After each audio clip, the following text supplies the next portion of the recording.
د رسول صلی الله علیه وسلم یو طریقه دا وه چې هغه به د خپلې بیمارۍ علاج په دم باندې کو، دم درود چې ورته موږ وایو. او خبره الحمدلله جوړ شو چې دا دم درود شریعت کې شتي، خو چې د شریعت په حدودو کې دننه وي. یعنی داسې تجارت چې بس دقې ته سړی پروت وي، نور که دم درود باندې سړی چې د کله نه کله پیسې یا څه والي دا هم ثابت دي، خو داسې تجارت او داسې طریقه لکه څنګه چې د بعضو چې د منډه کاروبار جوړ کړی دی. او بعض خو دا وایي چې څومره ته شوړه مضبوطه ورچې نو دومره کار ښه کېږي. او موږ ځان له پیسې رالو، یو نه انټرویو اخیستی، موږ نه توبه الله، موږ ځان له پیسې نه الو، خو دومره ده چې د دې اثر په علاج کې اوس ګوره کم طرف یې ته راګیر کړ. موږ ځان له نه الو، خو د دې اثر په علاج کې. نو هغه چې راغلی خو بیمار دی، خو غواړي چې زه ښه شم. موږ نه الو، دغه ډبې دي، دغه ډبې ته ور واچو، دا پسې څوک پیریان راځي هغوی اوچتوي ځان له دا ډبې چې دلته پروت دی، دا صندوق دا څه ته پروت دی، ته چې ځان له نه الې، دا وایي موږ ځان له نه الو. او غټ کاروبار یې روان کړی، او دا زیارتونه چې کوم د پیسو نه ډک دي، او دا صندوقونه چې ته به ورته حیران شي. په ملک کې به د روټۍ درک نه لګي، د غریبانانو د وړو درک یې نه لګي، د صادر درک به یې نه لګي، او دی به دلته راځي وروره چې ورشي دا مالګې به پرتي، او دا روپۍ به پرتي، او دا دیګونه به باندې شوي. ولې قرآن کې الله ځای په ځای دا خبره کړې ده چې الله داسې خلکو ته، د داسې خلکو باره کې الله وایي چې شیطان دې خلکو ته د دوی د بد عمل ښایسته کړي دي. نو دا کار دته څه ښکاري؟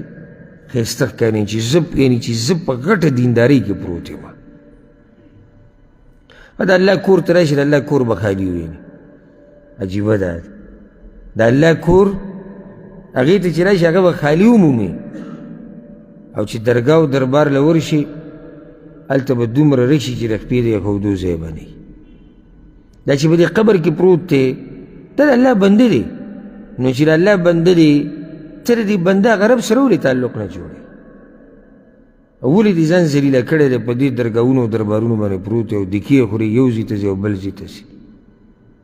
او د یو کار جدا دی، او د بل ټیکه جدا ده، او د بل کار جدا دی، او د بل جدا دی. نو رسول صلی الله علیه وسلم به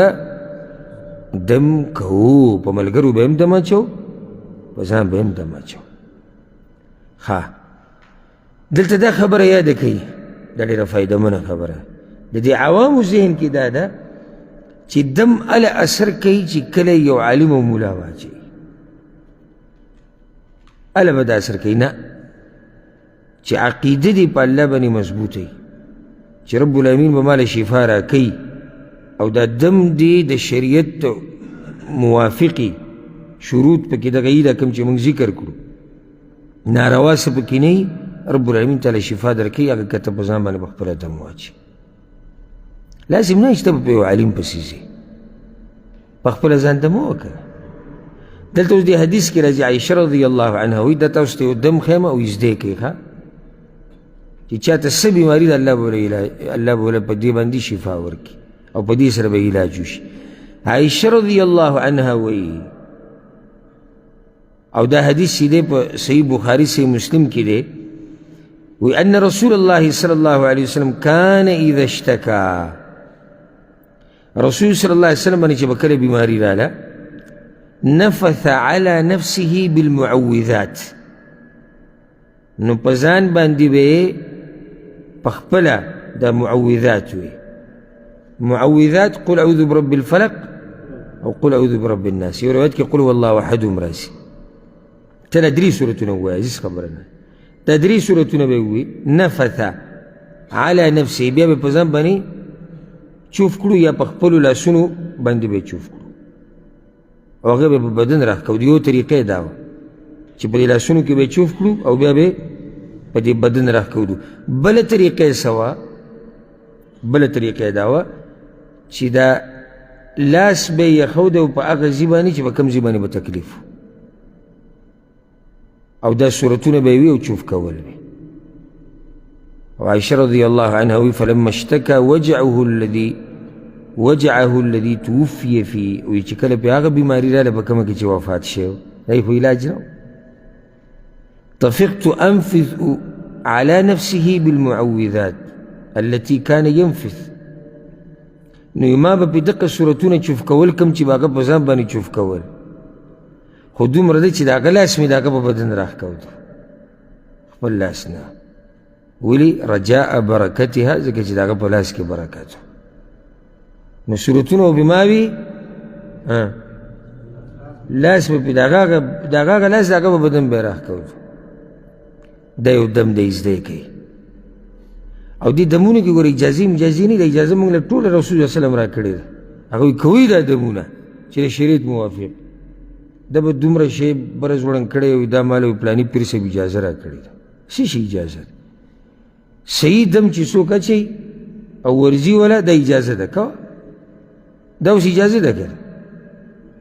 رسول صلی الله علیه وسلم طرف نه اجازه ده دا صورتونه د آخري 3 صورتونه په ځان وایه او چوف کوئ او لاس په هغه ځای راکاږه په کوم ځای چې تکلیف دی یا په دې دواړو لاسونو کې چوف که او په ټول بدن یې راکاږه دا طریقه ده که جبریل علیه السلام په رسول وسلم باندې دم اچولی دی اوس دا یې زده کوي خو دا ډېر خلک ما ته وایي یو دا چې ډېر ملګري شکایت د دې کوي چې زه بیمار یم او ښه کېږم نه پرون ماسپښین یو ځای کې 2-3 ملګرو دا شکایت وکړو چې بس بیماران یو طبیعت هم ښه نه او بدن ښه نه او بعض وظیفه غواړي دا اوس وظیفه هم ده دم هم دی او هر څه دي او الله به د روغ صحت درکړي یو دغه شو دا کوم چې موږ اول ذکر کړو او دا معمولي مه ګڼئ ګورئ ما تاسو ته پرون بلوز د اذکارو په درس کې ووایي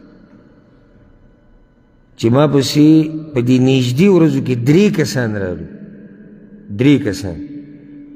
وی موږ پلاني دعا هغه یاده کړې ده د درس نه رب العالمین زموږ مسلې حل کړي دي پرون بلوز یو کس راغلی